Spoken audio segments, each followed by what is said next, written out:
कल्पना कीजिए कि कोई इंसान एक बहुत ही मुश्किल वीडियो गेम खेल रहा है। मतलब वो स्क्रीन पर दिख रही है कार को बचाने के लिए अपनी पूरी जान लगा रहा है। उसे लगता है कि अगर कार खाई में गिरे तो बस सब कुछ खत्म हो जाएगा। बिल्कुल। वो तनाव में है, पसीना पसीना हो रहा है। और फिर अचानक पीछे से कोई आता है और उसे बताता है कि जिस कंट्रोलर को पकड़कर वो इतनी मेहनत कर रहा है ना, उसका तार तो सिस्टम से जुड़ा ही नहीं है। बिल्कुल, उसका तार तो जुड़ा ही नहीं है। कार तो अपने आप गेम की प्रोग्रामिंग के हिसाब से ही चल रही है। आज के हमारे इस गहन विश्लेषण में हम एक ऐसे ही एक बहुत ही अकल्पनीय भ्रम की बात करने वाले हैं। और ये भ्रम हम सबकी जिंदगी का हिस्सा है। हाँ, क्योंकि हम जीवन भर खुद को सुधारने, कुछ बड़ा हासिल करने और अंततः मुक्त होने की दौड़ में लगे रहते हैं। लेकिन क्या हो अगर ये पूरी प्रक्रिया ही बुनियादी तौर पर एक गलत दिशा में जा रही हो? आज की हमारी यह विस्तृत चर्चा आचार्य प्रशांत के विचारों और विशेष रूप से भगवद गीता के 3 अध्याय के सूत्रों पर आधारित है, जहां हम अध्यात्म और आत्मज्ञान जैसे भारी भरकम शब्दों के पीछे के विज्ञान को डिकोड करेंगे। सही कहा। तो वीडियो गेम वाला सादृश्य मुझे बहुत दिलचस्प लगा। क्या हम यहीं से शुरू करें? हाँ बिल्कुल। ये वीडियो गेम वाला सादृश्य इस पूरे विषय की बुनियाद को समझने के लिए ना एक बहुत ही बेहतरीन शुरुआत है। आज का हमारा पूरा विश्लेषण इसी बात के इर्द गिर्द घूमता है कि कैसे मनुष्य खुद को एक कर्ता मान बैठा है। कर्ता मतलब काम करने वाला। हाँ, काम करने वाला। और इसी वजह से वो अस्तित्व के सबसे बड़े धोखे में जी रहा है। भगवद गीता के 3 अध्याय का 27वां और 28वां श्लोक इस पूरी गुत्थी को बहुत खूबसूरती से सुलझाता है। वहां एक बहुत ही गहरा सूत्र दिया गया है, गुणा गुणेषु वर्तन्त। गुणा गुणेषु वर्तन्त, इसका शाब्दिक अर्थ क्या हुआ? इसका मतलब है कि प्रकृति के गुण ही प्रकृति के गुणों के साथ बरत रहे हैं। मतलब वो आपस में इंटरैक्ट कर रहे हैं। इस पूरी सांसारिक प्रक्रिया में जिसे इंसान मैं कहकर पुकारता है, यह बहुत अजीब बात है। मतलब वो बस एक मूक दर्शक है। हाँ, वो बस एक मूक दर्शक है जो गलत फहमी में खुद को उस कार का ड्राइवर मान बैठा है। लेकिन यहाँ ना एक बहुत बड़ी उलझन पैदा होती है। अगर ये कहा जा रहा है कि इंसान खुद कुछ कर ही नहीं रहा है, तो फिर ये एहसास पैदा कहाँ से होता है कि मैंने ये काम किया? बहुत वाजिब सवाल है। जीवन में हम हर पल निर्णय लेते हैं, काम करते हैं। मतलब अगर सब कुछ बस अपने आप चल रहा है, तो इस पूरी प्रक्रिया का आधार क्या है? देखिए, इस प्रक्रिया के आधार को समझने के लिए हमें प्रकृति और उसके गुणों को थोड़ा वैज्ञानिक और व्यावहारिक नजरिए से दिखना होगा। स्रोत सामग्री में प्रकृति को मुख्य रूप से 3 हिस्सों में बांटकर समझाया गया है: शरीर, समाज और संयोग। शरीर, समाज और संयोग। अच्छा। दुनिया में जो भी घटना घट रही है, चाहे वो एक पत्ते का हिलना हो या किसी बड़े साम्राज्य का खड़ा होना, वो इन्हीं तीनों के मेल से हो रही है। समस्या तब शुरू होती है जब मनुष्य का मन इस निरंतर बदलती हुई गति को देखता है। मतलब जब हम चीजों को होते हुए देखते हैं। बिल्कुल। मानव मस्तिष्क की बनावट ही कुछ ऐसी है कि वो हर गति के पीछे एक कारण ढूंढता है। एक बहुत ही साधारण सा लेकिन गलत तर्क जन्म लेता है कि अगर कोई चीज चल रही है तो निश्चित रूप से उसे कोई चलाने वाला भी होगा। अच्छा, बस गति को देखा और उसके पीछे एक काल्पनिक कर्ता खड़ा कर दिया। एकदम सही। और इसी एक बुनियादी भ्रांति से जीवन में उस अहम या ईगो का जन्म होता है जो असल में कहीं मौजूद ही नहीं है। मुझे इस बात को एक बहुत ही व्यावहारिक स्तर पर समझना है। मान लीजिए मुझे अभी प्यास लगी है। मैंने अपना हाथ उठाया, मेज पर रखा, पानी का ग्लास उठाया और पानी पी लिया। हाँ। अब मेरी प्यास, मेरे हाथ की हरकत और मेरा फैसला, इस पूरी घटना को महज प्रकृति की गति कहकर कैसे खारिज किया जा सकता है? इसमें तो मेरा सीधा नियंत्रण दिखाई दे रहा है ना। ये नियंत्रण सिर्फ दिखाई देता है।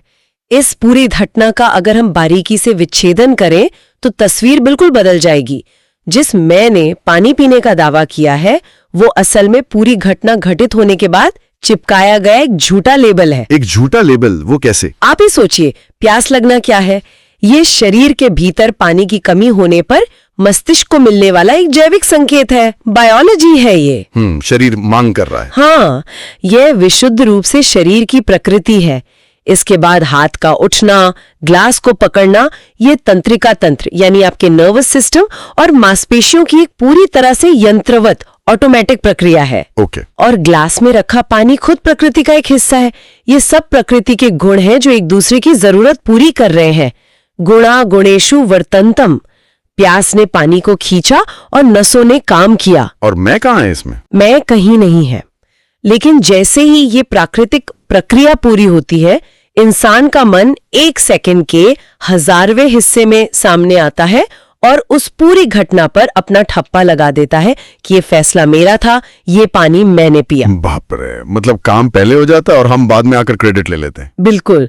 जो व्यक्ति इस बात की गहराई को समझ लेता है कि हर कर्म के पीछे कोई कर्ता नहीं है, बल्कि केवल प्रकृति के पुर्जे अपना काम कर रहे हैं, वही वास्तव में ज्ञानी है। ये तो ऐसा लगता है जैसे कार के इंजन और टायरों के बीच की प्राकृतिक प्रतिक्रिया को देखकर कार के शीशे पर बैठा एक कीड़ा ये सोचने लगे कि वो कार चला रहा है। बहुत ही सटीक उदाहरण है ये। और श्रुत सामग्री में एक बहुत ही दिलचस्प बात यह भी बताई गई है कि इंसान अपने इसी गलत तर्क को सिर्फ अपने शरीर तक सीमित नहीं रखता, उससे पूरे ब्रह्मांड पर थोप देता है। हाँ, ये एक बहुत ही तार्किक विस्तार है। जब इंसान अपने जीवन की छोटी छोटी घटनाओं को देखकर ये निष्कर्ष निकालता है कि इन सब को चलाने वाला एक मैं हूं, तो वो अपने भीतर एक अहम का निर्माण करता है और फिर उसी अहम के चश्मे से दुनिया को देखने लगता है। बिल्कुल। अब वो आसमान, तारे, नदियां और इतनी जटिल दुनिया को देखता है तो उसका वही पुराना तर्क फिर से काम करता है कि अगर इतनी बड़ी दुनिया रची गई है तो इसे रचाने वाला भी कोई ना कोई जरूर होगा। गति है तो कर्ता होना चाहिए। एकदम सही। और इसी बिंदु से ईश्वर के एक बहुत ही सीमित और मानवीय रूप का जन्म होता है। जो ईश्वर इंसान ने गढ़ा है वो असल में उसके अपने ही अहम का एक विशाल रूप है। ये दोनों ही धारणाएं उसी एक बुनियादी भूल की उपज है। अगर ये मैं सिर्फ एक भ्रम है, एक बाद में चिपकाया गया लेबल है, तो फिर ये इंसान को जीवन भर इतना थकाता क्यों है? मतलब इतना दुख क्यों देता है? क्योंकि हम एक झूठ को सच मानने की भारी कीमत चुकाते हैं। स्रोत सामग्री के नोट्स पढ़ते समय मुझे एक बहुत ही रोचक कहानी मिली थी।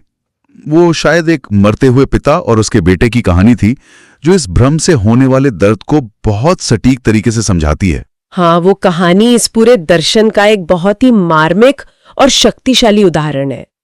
कहानी एक ऐसे पिता की है जिसने जीवन भर बहुत मेहनत से अपार संपत्ति कमाई थी, लेकिन उसका बेटा बहुत ही गैर जिम्मेदार निकला, है ना? हाँ, उसने सारी दौलत उड़ा दी। तो जब पिता अपने मृत्युशैया पर होता है तो वो बेटे को अपने पास बुलाता है और उसे लोहे की एक बहुत बड़ी और भारी तिजोरी सौंपता है और कहता है कि इसमें बहुत बड़ा खजाना है। पिता कहता है कि बेटे, मैंने अपनी संपत्ति का एक बहुत बड़ा हिस्सा इस तिजोरी में सोने हीरे के रूप में छुपाकर रख दिया है, लेकिन एक शर्त है। 20 साल वाली शर्त? हाँ, 20 साल तक न तो इस तिजोरी को तुम खुद खोलना और न ही किसी और को छूने देना। अगर 20 साल से पहले इसे खोला गया तो अंदर रखा सारा खजाना एक श्राप के कारण राख बन जाएगा। और वो लड़का जो अब तक बेफिक्र था, उस तिजोरी के मिलते ही पूरी तरह से बदल जाता है। बिल्कुल बदल जाता है। वो पूरे 20 साल तक अपनी जिंदगी को नर्क बना लेता है। मतलब वो सांप की तरह उस तिजोरी के ऊपर कुंडली मारकर बैठ जाता है। न वो ठीक से सो पाता है, न कहीं जा पाता है। उसे हर पल ये खौफ सताता है कि कहीं कोई चोर ना आ जाए, कहीं कोई उस तिजोरी को छू न ले और उसकी इतने सालों की तपस्या राख न हो जाए। तनाव और डर के कारण वो मानसिक रूप से बीमार होने लगता है, यहाँ तक कि वो खुद ईंटें और सीमेंट लाकर उस तिजोरी के चारों ओर एक दीवार खड़ी कर देता है ताकि कोई मजदूर भी उसके आसपास ना आ सके। और इस कहानी का असली मर्म तब सामने आता है जब वे 20 साल पूरे होते हैं। लड़का, जो अब तक बूढ़ा और कमजोर हो चुका है, कांपते हाथों से उस तिजोरी का ताला खोलता है। उसे लगता है कि अब उसके सारे दुखों का अंत होगा। लेकिन जब तिजोरी का दरवाजा खुलता है तो अंदर वहां सिर्फ एक भारी पत्थर की ईंट रखी होती है। पिता ने मरते वक्त एक झूठ बोला था ताकि बेटा कम से कम 20 साल तक एक जगह टिक कर रहे। बाप रे, उस लड़के के लिए वो ईंट उसके जीवन की सबसे बड़ी त्रासदी बन जाती है। यहाँ सबसे बड़ा सबक ये है कि दुनिया का सबसे गहरा और थका देने वाला दर्द किसी ऐसी चीज की रक्षा करने में है जो असल में मौजूद ही नहीं है। ये सुनकर तो ऐसा लगता है जैसे कोई इंसान जीवन भर किसी ऐसी बेहद महंगी कार के लिए हर महीने अपनी आधी तनख्वाह का भारी इंश्योरेंस प्रीमियम बढ़ता रहे, जो कार उसने कभी खरीदी नहीं थी। बहुत बढ़िया, ये सादृश्य एकदम उपयुक्त है। एक पूरी तरह से काल्पनिक चीज का असली और भारी बिल चुकाना। बिल्कुल। हम सभी के भीतर बिल्कुल ऐसी ही एक तिजोरी मौजूद है जिसे हम अपना केंद्र, अपना वजूद या अपना मैं कहते हैं। हमें लगता है कि इस तिजोरी के भीतर हमारे जीवन का सबसे कीमती हीरा रखा है, हमारी इज्जत, हमारी पहचान, हमारा रुतबा। और इंसान जीवन भर भयानक तनाव और चिंता में उस झूठे हीरे की रक्षा करता रहता है। हाँ, उस मैं को बचाने के लिए हम अपने आसपास बुद्धि, तर्क और स्वार्थ की बहुत बड़ी बड़ी दीवारें खड़ी कर लेते हैं। हम लगातार चौकन्ने रहते हैं कि कहीं कोई हमारे इस मैं को ठेस न पहुंचा दे। और शायद इस हिफाजत के चक्कर में इंसान सच और झूठ के बीच का फर्क भी भूल जाता है। ऐसा लगता है कि ये मैं एक ऐसे चौकीदार में बदल जाता है जो हमारे दिमाग में जाने वाली हर जानकारी को पहले अपने स्वार्थ के चश्मे से देखता है। इस प्रक्रिया को समझना बहुत महत्वपूर्ण है। स्रोत स्पष्ट करते हैं कि मैं के माध्यम से सत्य को कभी भी उसके शुद्ध रूप में सुना या ग्रहण नहीं किया जा सकता। मतलब वो चौकीदार बेईमान है? बिल्कुल। ये मैं एक बहुत ही चालाक और बेईमान चौकीदार की तरह काम करता है। जब भी जीवन में कोई सच्ची बात, कोई गहरा ज्ञान या कोई यथार्थ सामने आता है, तो ये चौकीदार सबसे पहले उसे इस पैमाने पर तौलता है कि क्या ये सच मेरी सुरक्षा के लिए खतरा है। अगर वो सच चुभने वाला हुआ तो? अगर वो सत्य उस मैं के अस्तित्व को चुनौती देता है, तो वो उसे दिमाग के भीतर घुसने ही नहीं देगा, या फिर वो उस सत्य को इतना तोड़ मरोड़ देगा कि वो अंततः उसी मैं के स्वार्थ को पोषित करने लगे। सत्य को हमेशा इस मैं के फिल्टर से होकर गुजरना पड़ता है, जो कि असंभव है। हाँ। अगर हम इस मैं की प्रकृति को समझ लें कि यह एक झूठा हीरा है और एक बेईमान चौकीदार है, तो सवाल उठता है कि यह रहता कहाँ है। स्रोतों में एक बहुत ही खास शब्द का इस्तेमाल किया गया है, चिदाकाश। चिदाकाश। कहा गया है कि यह मैं इसी चिदाकाश के बिल्कुल बीचों बीच बैठा होता है, और यही हमारे मन की असली अशुद्धि का कारण है। ये चिदाकाश और अशुद्धि का क्या संबंध है? चिदाकाश को अगर बहुत ही सरल शब्दों में समझें तो ये हमारे मन की वो भीतरी दुनिया है, वो कैनवास है जिस पर हमारे सारे विचार, भावनाएं और चेतना उभरती हैं। एक मानसिक कैनवास की तरह। हाँ। जब इस कैनवस के बिल्कुल केंद्र में वो झूठा मैं आके बैठ जाता है, तो वो पूरे चिदाकाश को दूषित कर देता है।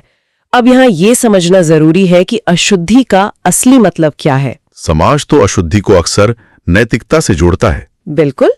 आमतौर पर समाज में मन की अशुद्धि को मोरालिटी से जोड़कर देखा जाता है। समाज तय करता है कि कौन सा विचार पवित्र है और कौन सा गंदा है।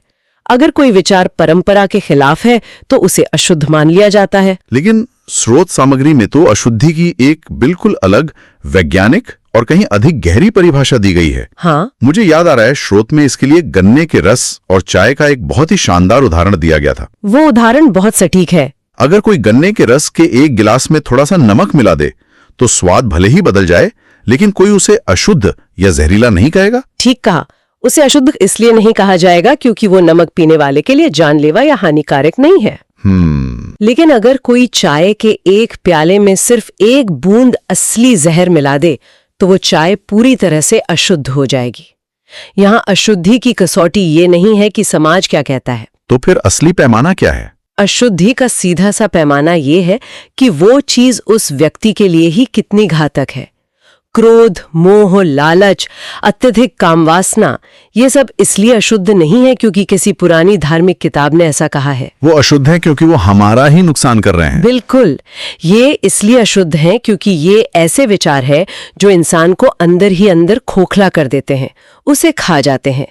अशुद्धि का सीधा अर्थ है आत्मघात, यानी खुद को नुकसान पहुंचाना। तो इसका मतलब तो ये हुआ कि जब तक इंसान को किसी विचार या आदत से होने वाला अपना खुद का नुकसान साफ साफ दिखाई नहीं देता, राइट, तब तक वो सिर्फ ऊपर ऊपर से नैतिकता का चोला ओढ़े रहता है। एकदम सही। लोग सिर्फ समाज के डर से अच्छा दिखने के लिए कहते हैं कि गुस्सा करना बुरी बात है, लेकिन अंदर ही अंदर वो गुस्सा उबलता रहता है क्योंकि उन्होंने उसकी असली अशुद्धि को महसूस ही नहीं किया है।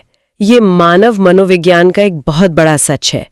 इंसान बुनियादी तौर पर हमेशा अपनी भलाई ही चाहता है। यहाँ तक कि जो लोग कोई बुरा काम करते हैं उन्हें भी उस पल में उसी काम में अपनी भलाई या सुख नजर आ रहा होता है। हाँ, जब तक कोई नियम बाहर से थोपी गई नैतिकता लगता है, इंसान उसे पूरी तरह से कभी अपना नहीं पाता।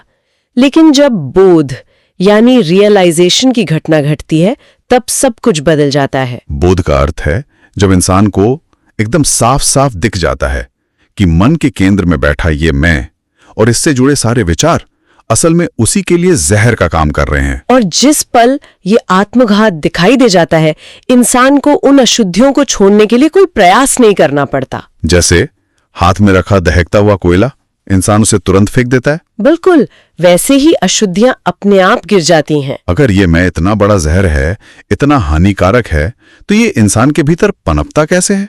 इसका बीज कहाँ से आता है? स्रोतों का गहराई से अध्ययन करने पर पता चलता है कि इसका निर्माण मुख्य रूप से दो अलग-अलग दिशाओं से होता है। पहला हमारा अपना जैविक शरीर और दूसरा हमारा समाज। इस विकास को समझना बहुत दिलचस्प है। मतलब इसकी शुरुआत बिल्कुल हमारे शरीर से होती है। हाँ, इंसान जब माँ के गर्भ में होता है तभी से उसमें एक अहम वृत्ति या आई टेंडेंसी विकसित होना शुरू हो जाती है। वो कैसे? एक नवजात शिशु जिसने अभी अभी दुनिया में कदम रखा है, वो भी बहुत अच्छी तरह जानता है कि उसके शरीर की भौतिक सीमा कहाँ तक है। अगर कमरे में कोई तेज आवाज हो तो वो एक अलग तरह की प्रतिक्रिया देगा, लेकिन अगर कोई उसे जोर से छुए या चुटकी काटे तो वो तुरंत रोने लगेगा। तो ये सर्वाइवल की बात है। बिल्कुल, ये पूरी तरह से एक शारीरिक और प्राकृतिक वृत्ति है जो जीवित रहने के लिए जरूरी है। मैं यह देह हूं और मुझे इसे बचाना है। उसे बिना किसी स्कूल गए ये पता होता है कि भूख लगने पर आहार कैसे लेना है। इसका अर्थ ये हुआ कि शुरुआत में इंसान के अंदर जो मैं होता है वो महज एक जानवर की प्राकृतिक वृत्ति के समान होता है। इस स्तर पर इंसान और जानवर में कोई खास फर्क नहीं है। जानवर भी बिल्कुल इसी बुनियादी वृत्ति के साथ पैदा होते हैं और अपना पूरा जीवन इसी के सहारे निकाल देते हैं। भोजन खोजना, सोना, खतरे से बचना और अपनी शारीरिक जरूरतों को पूरा करना। इसे एक शुद्ध पशु प्रवृत्ति कहा जा सकता है। लेकिन मनुष्य के मामले में ये प्रक्रिया शरीर तक रुकती नहीं है। जैसे जैसे वो बच्चा बड़ा होता है, उसका परिवार, उसके शिक्षक और ये पूरा समाज उस बुनियादी और प्राकृतिक मैं के ऊपर अनगिनत नई परतें चढ़ाना शुरू कर देते हैं। इससे अगर हम तकनीकी भाषा में समझें तो ये कुछ ऐसा है जैसे जब बच्चा पैदा होता है तो वो एक बहुत ही बेसिक ऑपरेटिंग सिस्टम वाला हार्डवेयर होता है जिसका काम सिर्फ सिस्टम को चालू रखना है। बहुत अच्छा उदाहरण है। लेकिन फिर समाज आता है और उसमें 50 तरह के भारी भरकम और जटिल एप्स इंस्टॉल कर देता है। तुम इस धर्म के हो, तुम एक लड़के हो, तुम्हें टॉपर बनना है, तुम्हें अमीर होकर दिखाना है। और एक समय ऐसा आता है जब इस ओवरलोड की वजह से वो पूरा सिस्टम ही हैंग या क्रैश होने लगता है। हाँ, ये उदाहरण इस पूरी सामाजिक कंडीशनिंग को बहुत ही बेहतरीन तरीके से समझाता है।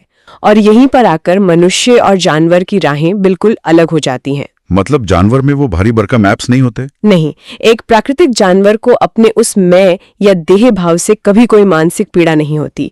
एक जंगल का हिरण या घर की बिल्ली बिल्कुल प्राकृतिक रूप से अपना जीवन जीते हैं।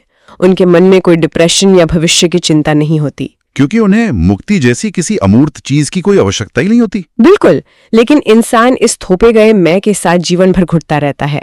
उसे हर पल ये साबित करना होता है कि जो एप्स उस पर इंस्टॉल किए गए हैं वो उन्हें अच्छे से चला पा रहा है। इंसान की इस घुटन का क्या कोई और भी कारण है?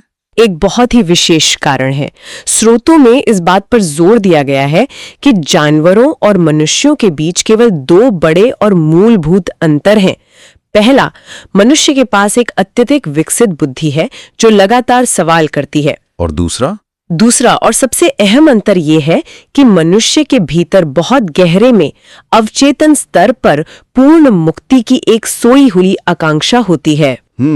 आजादी की चाहत। हाँ, इंसान मूल रूप से एक जानवर ही है।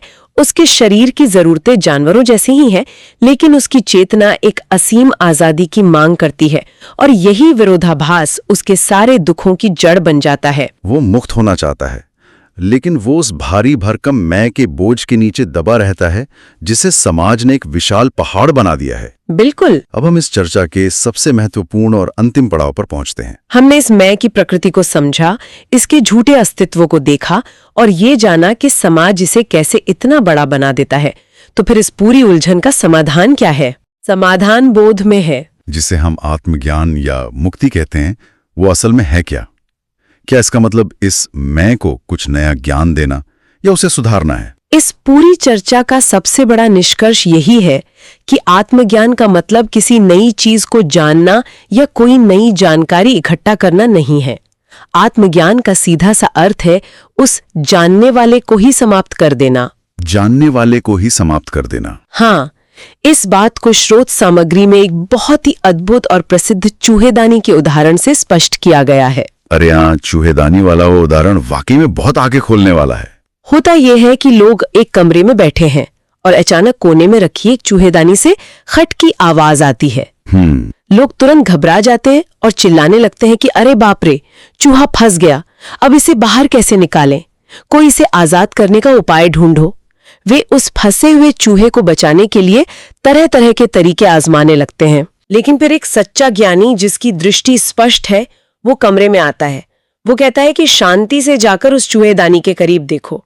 और जब लोग पास जाकर देखते हैं तो पाते हैं कि चूहेदानी में कोई चूहा है ही नहीं, वो तो बस हवा के झोंके या किसी कंपन से अपने आप बंद हो गई थी। तो मतलब अंदर कोई था ही नहीं जिससे आजाद करना था। बिल्कुल।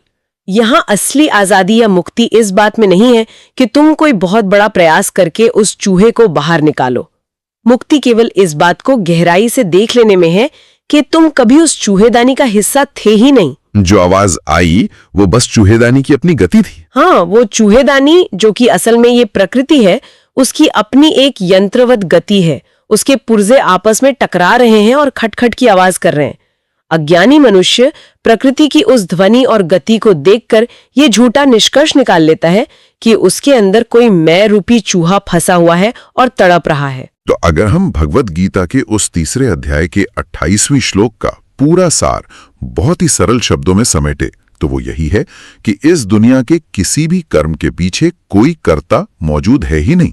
बिल्कुल नहीं। सिर्फ प्रकृति के गुण हैं, शारीरिक रसायन, सामाजिक परिस्थितियां और संयोग जो आपस में अपना काम कर रहे हैं, और इंसान खामखा बीच में खड़ा होकर ये भ्रम पाल रहा है कि ये सब कुछ मैंने किया। इस पूरी दार्शनिक यात्रा का अंतिम सत्य यही है। मुक्त वो व्यक्ति है जो अपने होने को प्रकृति के एक सहज हिस्से के रूप में स्वीकार कर लेता है। वो जान लेता है कि उसका अपना कोई विशेष, अलग या भारी भरकम मैं है ही नहीं। हाँ, उसका अस्तित्व बिल्कुल वैसा ही है जैसे सर के ऊपर लगे हुए पुराने पेड़, पैरों के नीचे की घास या पहाड़ी पत्थरों पर तेजी से बहता हुआ पानी। एकदम प्राकृतिक। जब पानी उन नुकीले पत्थरों पर बहता है तो एक बहुत तेज ध्वनि पैदा होती है, एक शानदार गति दिखाई देती है। लेकिन वो पानी कभी ये दावा नहीं करता कि देखो मैं बह रहा हूं। वहां बस एक प्राकृतिक बहाव है, बिना किसी अहंकार के, बिना किसी कर्ता भाव के सब कुछ पूरी पूर्णता के साथ घटित हो रहा है। वो इंसान की तिजोरी बिल्कुल खाली है और इस खालीपन को गहराई से समझ लेना ही सच्चा ज्ञान है। इस पूरी चर्चा के बाद एक विचार मन में जरूर आता है। हम सभी को एक पल के लिए सोचना चाहिए, यदि जीवन की सबसे बड़ी उपलब्धि जिस पर मैं बहुत घमंड है और वो सबसे गहरे पछतावे जो रात में सोने नहीं देते, यदि उन दोनों ही चीजों को करने वाला असल में कोई कर्ता था ही नहीं, यदि वह सब कुछ केवल प्रकृति के अनगिनत गुणों का एक स्वाभाविक और तयशुदा टकराव मात्र था, तो फिर आज रात मन का सारा बोझ, सारी चिंताएं और सारा तनाव अपने आप कितना हल्का हो सकता है। बहुत हल्का। ये एक ऐसा विचार है जिसे महज सुनकर छोड़ने के बजाय गहराई से महसूस करने की आवश्यकता है। आज के हमारे इस गहन विश्लेषण में बस इतना ही।